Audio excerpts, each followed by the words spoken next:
I haven't got round to doing my employment contracts yet, but my sales manager has now left with a copy of my customer list. Is there anything I can do? Well, unfortunately, this scenario is far from uncommon. It was the scenario that presented itself in both the Crowson Fabrics and Whitmar publication cases that I handled, and links to those cases will be on screen at the end of this video interview. With one exception, the courts are unwilling to imply any restraint which continues once the employment has come to an end. Now, that exception is in relation to trade secrets, such as algorithms or chemical formula, which the courts will say the parties always intended to protect, even beyond employment, or would have done if they'd turned their minds to it. However, a customer list is unlikely to be regarded as a trade secret, but instead it will be treated as the second category of protectable business information, namely mere confidential information.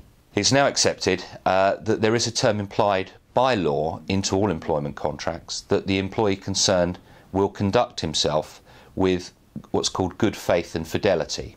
And what this means in practice is that the employee must behave with honesty towards his employer. He must disclose all information that's relevant to the employer's business. He mustn't make a secret profit from his employer's business. And he mustn't compete with the employer during his employment.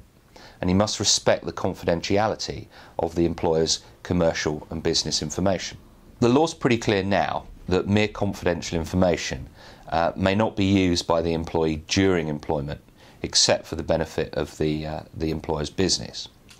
But if, and only to the extent that it's inevitably carried away in the employee's head after the employment's come to an end, it can then be used for the benefit of that employee or any other third party that he goes to work for.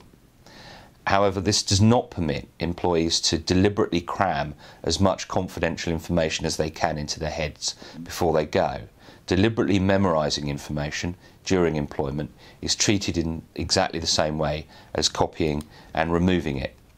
So where an employee copies or even memorises your customer list, he will be in breach of the implied duty of fidelity, which will mean that you can go to court and get an injunction and may be able to sue the employee and potentially his new employer in damages.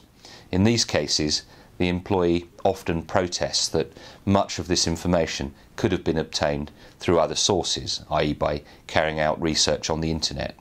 But as was the case in Crowson, this line of argument rarely succeeds. Firstly, this is because the employee has already breached his duty of fidelity. And secondly, if the information was so easily available elsewhere, why didn't the employee do the right thing and wait until his employment had finished and rebuild the customer list through legitimate sources? So yes, in this situation, the employer may very well have grounds to go to court, get an urgent injunction for the return of the customer list and an order preventing the employee and potentially his new employer from dealing with any of those customers on the list for a period of time, and this is what's known as a springboard injunction.